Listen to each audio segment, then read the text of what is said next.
औरत को अभी अभी पता चला था कि वो प्रेग्नेंट है, लेकिन हैरानी की बात ये रही कि गांव का मुखिया पूरे गांव वालों के साथ उसके घर पहुंच गया और उन्हें एक बड़ा सा गिफ्ट भी दे गया। सच कहें तो गांव की इन्फॉर्मेशन सिस्टम कमाल की थी। खुद उसे अपनी प्रेगनेंसी के बारे में अभी थोड़ी देर पहले ही पता चला था और पूरे गाँव में खबर पहले ही फैल चुकी थी। उस औरत का नाम शाओनाई था और वो अपने पति हुई दाव के साथ शहर की भागदौड़ और शोर शराबे से दूर रहने के लिए इस गाँव में शिफ्ट हुई थी। लेकिन उन्हें क्या पता था कि यहाँ आना उनकी जिंदगी की सबसे बड़ी गलती साबित होगा। शुरुआत में तो वे अपने पालतू कुत्ते वांगचाई के साथ बस स्लो लाइफ एंजॉय करने आए थे। रास्ते भर दोनों हंसते बोलते रहे, आंखों में सुकून भरे दिनों के सपने थे। बेहतर लाइफस्टाइल के लिए उन्होंने खास तौर पर एक गार्डन वाले घर को रेंट पर लिया। जब वे आंगन साफ कर रहे थे तभी एक बेहद रंग बिरंगा चमकदार कीड़ा अचानक वहां आ गया, मानो उनके नए घर में आने पर बधाई देने आया हो। तभी पास वाले घर से सांचियाओ दंपति खबर सुनकर पहुंचे। उनके हाथों में अभी अभी सब्जी के बाग से तोड़ी हुई ताजी सब्जियां थी, चेहरे पर गर्मजोशी भरी मुस्कान, और उन्होंने नए पड़ोसियों का दिल से स्वागत किया। रात में दोनों उन्हीं सब्जियों से बना खाना खाते हुए नए जीवन की शुरुआत को लेकर उम्मीदों से भरे बैठे थे। दोनों ग्रामीण जीवन की सादगी और खूबसूरती की तारीफ करते नहीं थक रहे थे। गांव की लाइफ में जल्दी घुल मिलने के लिए इस छोटे कपल ने खुद ही गांव की कम्युनिटी कमेटी ज्वाइन कर ली। दिन में वे बाकी गांव वालों के साथ मिलकर पूरे गांव की सफाई करते और रात को सब एक ही टेबल पर बैठकर खाना खाते, बातें करते। घर परिवार की छोटी छोटी बातें ऐसे चलती जैसे सच में एक बड़ा जॉइंट फैमिली हो। गांव का मुखिया भी बेहद गर्मजोशी से पेश आया। उसने हुई दाव को गांव के सालाना फायर फेस्टिवल के बारे में विस्तार से बताया और खास तौर पर उस दिन साथ में पटाखे छोड़ने का इनवाइट भी दिया। उधर शाओनाई कुछ गांव की गृहिणियों के साथ बैठी, उनसे कुकिंग के टिप्स सुनती रही और सबने अपने अपने हाथ का बना खाना उसे चखने के लिए दिया, जिससे उसे सच में अपनापन और गर्माहट महसूस हुई। प्रोग्राम खत्म होने के बाद वो घर लौटी। पूरे दिन के अनुभव को शब्दों में लिखकर अपने सोशल मीडिया पर पोस्ट कर दिया और लिखा कि आखिरकार उसे इंसानियत और अपनापन से भरी लाइफ का एहसास हुआ है। जल्द ही उसे पता चला कि वो प्रेग्नेंट है, क्योंकि शुरुआती महीनों में स्थिति स्थिर नहीं होती, इसलिए दोनों ने तय किया कि अभी ये बात सीक्रेट रखेंगे। लेकिन अस्पताल जाने की खबर किसी तरह गाँव वालों तक पहुँच गई और देखते ही देखते प्रेगनेंसी की खबर पूरे गाँव में फैल गई। फिर गाँव का मुखिया सभी ग्रामीणों को लेकर उनके घर पहुंचा और वही सीन हुआ जो शुरुआत में देखा गया था। मगर शाओनाई मुखिया की बातों से बेहद कंफ्यूज थी। आखिर वो उसे गिफ्ट भी दे रहा था और उल्टा उसका धन्यवाद भी कर रहा था। ऐसा क्यों? दोनों पति पत्नी अभी इस पहेली को समझ ही नहीं पाए थे कि तभी मुखिया खुद उनके पास आकर खड़ा हो गया। मुखिया ने कहा कि गांव में कई सालों से कोई नया बच्चा पैदा नहीं हुआ है, इसलिए उनका होने वाला बच्चा पूरे गांव की उम्मीद बन गया है। इतना कहते ही मुखिया की पत्नी कुछ महिलाओं के साथ आगे आई और बहुत सावधानी से शाओनाई के पेट को छूकर आशीर्वाद देने लगी। उनके होठों पर बार बार धन्यवाद के शब्द थे। इतने लोगों से घिरी शाओनाई को अंदर ही अंदर थोड़ा अजीब लग रहा था, लेकिन सबकी आंखों में उम्मीद देखकर वो मना भी नहीं कर पाई। अगले दिन पड़ोसी सांचियाओ खास तौर पर उनके घर आया और अपनी पत्नी द्वारा प्यार से पकाया हुआ कद्दू शाओनाई को दिया। वो पहले मना करना चाहती थी, मगर उसकी जिद के आगे झुककर आखिरकार कद्दू ले लिया। समस्या ये थी कि कद्दू उसकी सबसे नापसंद सब्जी थी। ऊपर से प्रेगनेंसी की वजह से उसे उल्टियों की शिकायत भी थी। कद्दू की गंध ने उसकी हालत और खराब कर दी, इसलिए उसने पूरा कद्दू उठाकर कूड़ेदान में फेंक दिया। लेकिन अगले ही दिन सांचियाओ ने ये देख लिया। उसे लगा कि उसकी और उसकी पत्नी की सच्ची भावना की बेइज्जती हुई है और गुस्से में उसने हुई दाव के घर की खिड़की का शीशा तोड़ दिया। ये बात मुखिया को पता चली तो वो तुरंत सांचियाओ को साथ लेकर माफी मांगने उनके घर पहुंचा। सांचियाओ ने समझाया कि कद्दू उसकी पत्नी ने बहुत मेहनत से बनाया था, खास तौर पर शाओनाई की सेहत के लिए लाया गया था। जब उसने उसे कचरे की तरह फेंका हुआ देखा तो उसका दिल टूट गया, इसलिए उससे गलती हो गई। ये सुनकर शाओनाई को भी अपराध बोध हुआ। उसे एहसास हुआ कि उसने उनकी भावना ठुकरा दी, इसलिए उसने मामला आगे न बढ़ाने का फैसला किया। कुछ दिनों बाद मुखिया पूरी तरह समझ चुका था कि हुई दाव कैसा इंसान है, इसलिए वो उसे गांव के एक गुप्त ठिकाने पर ले गया, जहां सरकार द्वारा सख्ती से प्रतिबंधित भांग उगाई जा रही थी। लेकिन मुखिया ने कहा कि उन्हें इसकी आधिकारिक परमिशन मिल चुकी है और फिर उसने हुई दाव से कहा कि वो सांचियाओ की जगह खेती में शामिल हो जाए। उसने ये भी बताया कि सांचियाओ बार बार गलती करता रहता है, इसलिए अब उसे काम पर रखने का इरादा नहीं है। मगर हुई दाव इस सब में शामिल नहीं होना चाहता था, इसलिए उसने कोई बहाना बनाकर साफ मना कर दिया। दूसरी तरफ शाओनाई ने देखा कि सांचियाओ के घर के बाहर सब कुछ बिखरा पड़ा है और उसकी पत्नी की मानसिक हालत भी ठीक नहीं लग रही थी। पास के सुपरमार्केट के कर्मचारी से उसे एक अफवाह सुनने को मिली। कहा जा रहा था कि उनके घर पर जंगली सुअरों ने हमला किया, यहाँ तक कि उनकी खेती भी बर्बाद हो गई। लेकिन समझदार लोग तुरंत जान गए कि ये सब किसी जंगली जानवर का काम नहीं, बल्कि गांव के ही किसी व्यक्ति की साजिश लगती है। कुछ समय बाद गांव का सालाना फायर फेस्टिवल आया। हुई दाव हाथ में पटाखे लिए बाकी ग्रामीणों के साथ उसमें शामिल हुआ। पहली बार होने के बावजूद सब कुछ बेहद स्मूथ रहा और उसे मुखिया की तरफ से खूब तारीफ भी मिली। कार्यक्रम खत्म होने के बाद मुखिया उसी की कार में बैठकर घर लौट रहा था। रास्ते में उसने एक बार फिर उसे भांग की खेती में शामिल होने का ऑफर दिया, लेकिन इस बार भी उसे सख्ती से मना कर दिया गया। मुखिया ने भी ज्यादा जोर नहीं दिया। माहौल हल्का करने के लिए उसने बात बदलते हुए कहा कि अगले साल के फेस्टिवल में सबसे बड़ा पटाखा वही छोड़ेगा। दोनों हंसते बातें करते जा रहे थे। उन्हें बिल्कुल अंदाजा नहीं था कि सड़क के बीचों बीच कोई व्यक्ति पड़ा हुआ है। जब तक हुई दाव की नजर उस पर पड़ी तब तक बहुत देर हो चुकी थी। ब्रेक लगाने का समय ही नहीं मिला और कार सीधे उसके ऊपर से गुजर गई। घबराकर दोनों नीचे उतरे और जो देखा उससे उनकी रूह कांप गई। जमीन पर पड़ा व्यक्ति सांचियाओ ही था और उसकी सांसें पहले ही थम चुकी थी। हुई दाव ने तुरंत अपना फोन निकाला और पुलिस को कॉल करने ही वाला था, लेकिन तभी मुखिया ने उसे रोक दिया। देखा, तुमसे ही तो ये गड़बड़ हुई है। ये सुनते ही हुई दाव गहरी सोच में डूब गया और आखिरकार मुखिया की बात मान ली। दोनों ने मिलकर सांचियाओ की लाश को उठाकर कार में रख दिया। रास्ते में मुखिया ने उसे भांग से बनी एक सिगरेट दी और कहा कि एक कश ले लो, दिमाग शांत हो जाएगा। पहले से ही घबराया हुआ वो मना नहीं कर पाया। उसने चुपचाप सिगरेट जलाई और एक लंबा कश लिया। फिर दोनों एक पुल पर पहुंचे और बिना किसी हिचकिचाहट के सांचियाओं की लाश को नीचे झरने के पास बने पानी के कुंड में फेंक दिया। जब बाद में ग्रामीणों को शव मिला तब तक वो बुरी तरह सड़ चुका था। सबने यही मान लिया कि वो जिंदगी के दबाव से तंग आकर नदी में कूदकर आत्महत्या कर बैठा। इस घटना के बाद हुई दांव पूरी तरह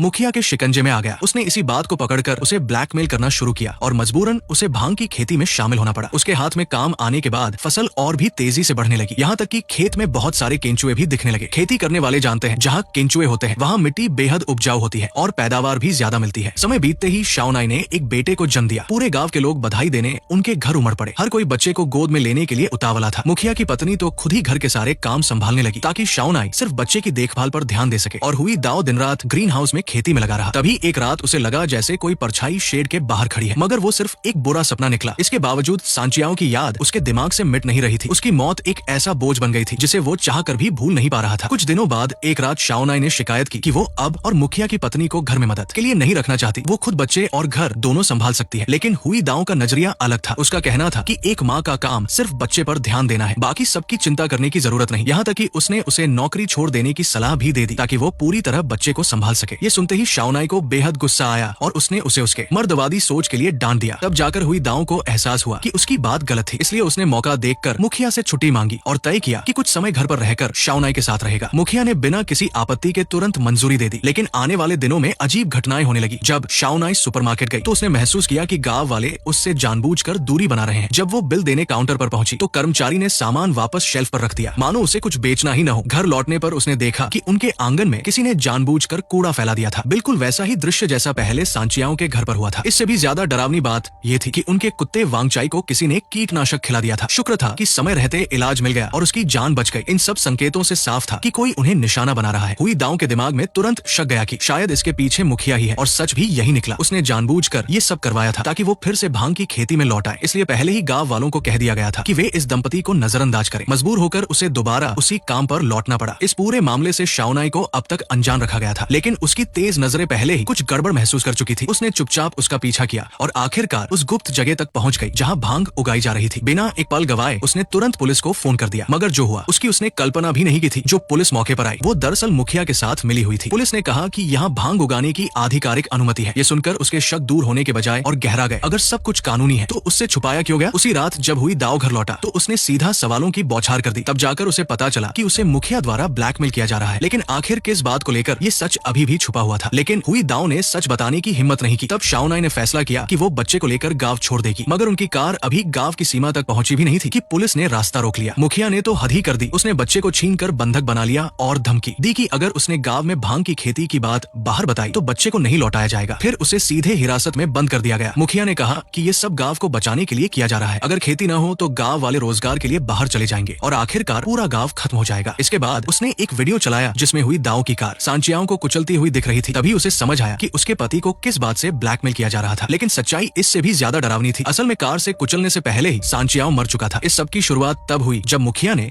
उसे नौकरी से निकाल दिया। बेरोजगार होने के बाद वो गुस्से और अपमान से भरा हुआ था और बदला लेने का मौका ढूंढ रहा था। जब वो मुखिया से हिसाब मांगने पहुंचा तो रास्ते में गश्त कर रहे एक पुलिस वाले ने उसे रोक लिया और दोनों के बीच बहस बढ़कर हाथापाई में बदल गई। इसी अफरातफरी में उसने पुलिस की पिस्तौल छीन ली और सीधे मुखिया के घर पहुंच गया। वहां पहुंचते ही उसने बिना सोचे समझे गोली चला दी। लेकिन उसने कभी बंदूक चलाई नहीं थी, इसलिए निशाना चूक गया और गोली बेकार चली गई। मुखिया समझ गया कि वो सच में उसे मारना चाहता है। इससे पहले कि वो संभल पाता उसने दूसरी बार ट्रिगर दबा दिया। किस्मत से बंदूक में सिर्फ एक ही गोली थी, इसलिए वो बच गया। तभी पिस्तौल छीनने वाला पुलिस वाला भी वहां पहुंच गया और उसने उसे पीछे से जोरदार वार करके बेहोश कर दिया। ये देखकर मुखिया ने तुरंत पास पड़ा एक डंडा उठा लिया और उसने सांचियाओं के सिर पर बार बार पूरी ताकत से दर्जनों वार किए। जब उसका गुस्सा थोड़ा शांत हुआ तब उसे एहसास हुआ कि वो उसे पीट पीट कर मार चुका है। तभी उसके दिमाग में एक खतरनाक प्लान आया। उसने पुलिस वाले से कहा कि लाश को सड़क के बीच में रख दिया जाए, फिर वो हुई दाव के साथ ऐसे ड्राइव करेगा जैसे कुछ पता ही न हो, ताकि कार से कुचलने की घटना एक एक्सीडेंट लगे। क्योंकि वो पहले ही समझ चुका था कि हुई दाव खेती में बेहद माहिर है, इसलिए इस हादसे को बहाना बनाकर उसे ब्लैकमेल करना आसान होगा और उससे भांग की खेती करवाई जा सकेगी। अब शाओनाई को हमेशा के लिए चुप रखने के लिए उसने बच्चे को भी दाव पर लगा दिया। बच्चे की खातिर वो मजबूरी में झुक गई और तभी उसे घर लौटने की इजाजत मिली। लेकिन मुखिया की पत्नी हर समय बच्चे को अपने पास ही रखती, मानो वो उसी का हो। ये बात शाओनाई को अंदर ही अंदर तोड़ रही थी। ऊपर से हुई दाव का खामोश रवैया उसे और ज्यादा गुस्सा दिला रहा था। देखते ही देखते फिर वही सालाना फायर फेस्टिवल आ गया और इस बार सबसे आगे बिल्कुल सेंटर में वही खड़ा था। हाथ में सबसे बड़ा पटाखा लिए पिछले साल की तरह मुखिया की जगह लेते हुए। साफ था कि पूरे साल की मेहनत ने उसका भरोसा जीत लिया था। चारों तरफ हंसी मजाक, खुशियां और शोर था, लेकिन शाओनाई के चेहरे पर सिर्फ उदासी थी। जब पटाखे लगभग खत्म होने को थे तभी उसने अचानक अपना मुंह और नाक ढक ली और झपट कर मुखिया की पत्नी के हाथों से बच्चा छीन लिया। वो उसे पकड़ने के लिए आगे बढ़ी ही थी कि अचानक उसके पैर लड़खड़ा गए, आंखों के सामने अंधेरा छाने लगा और वो वही गिर पड़ी। उसी समय बाकी गांव वाले भी अजीब तरह से बेकाबू होकर नाचने कूदने लगे, जैसे होश में ही न हो। चेहरों पर असामान्य उत्साह था। असल में कार्यक्रम शुरू होने से पहले शाओनाई चुपके से भांग के ग्रीन हाउस में घुस गई थी। उसने मोबाइल से सारे सबूत रिकॉर्ड किए और फिर सूखी भांग को पटाखों वाले बड़े ट्यूब में भर दिया। जैसे ही आग लगाई गई, भांग जलने से उठने वाला धुआं पूरे मैदान में फैल गया और वहाँ मौजूद सभी लोग अनजाने में उसे सांस के साथ अंदर लेते गए, जिसके कारण सबको चक्कर आने लगे, नजर धुंधली होने लगी और सबको अजीब अजीब भ्रम दिखाई देने लगे। उधर शाओनाई जैसे ही कार में बैठने वाली थी तभी मुखिया ने उसका टखना पकड़ लिया और चिल्लाकर कहा कि बच्चा इस गांव का है, उसे लेकर जाने की इजाजत नहीं है। ठीक उसी निर्णायक पल पर हुई दाव वहां पहुंचा और पीछे से वार करके उसे बेहोश कर दिया। तभी दोनों को भागने का मौका मिला। उसने शाओनाई से दिल से माफी मांगी, माना कि वो कमजोर पड़ गया था और अपने परिवार की रक्षा नहीं कर पाया। इस बार उसने कहा कि वो तुरंत बच्चे को लेकर भाग जाए। वो खुद यही रुककर गांव वालों के गुस्से का सामना करेगा, लेकिन वो अपने पति को छोड़कर जाने को तैयार नहीं हुई। आखिरकार दोनों साथ में गांव छोड़कर निकल गए, बस एक ही उम्मीद के साथ कि अब वे तीनों कहीं दूर जाकर शांत और सामान्य जीवन जी पाएंगे। यही थी 2025 की जापानी थ्रिलर फिल्म चाओ शाओ जी छोंग की पूरी कहानी। मिलते हैं अगले वीडियो।